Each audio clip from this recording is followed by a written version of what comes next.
Hi, this is a worked example of the circular flow.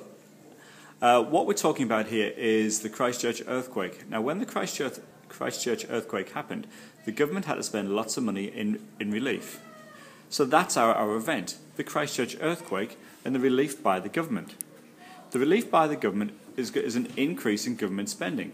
This is an increase in injections. So what that would have done is caused the circular flow to rise. So therefore we've got an increase in the circular flow. And why does it happen? We have to use the idea of leakage injections, is because there's been an increase in injections. Now what we want to look at is the effect on one sector, and what you should look at is producers.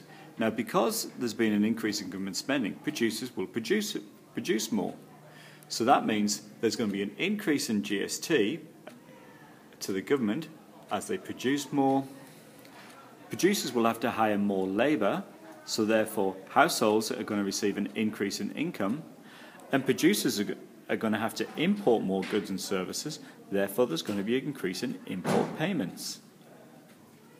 What you do next is you look at the flow-on effects to the government sector. So the impact on the government sector is because they're receiving more income, they'll probably have more funds available to spend. Now one thing about it is they don't have to spend it, they just have more funds available. So there is the potential that government spending could increase. Now the household sector is going to have the big impact.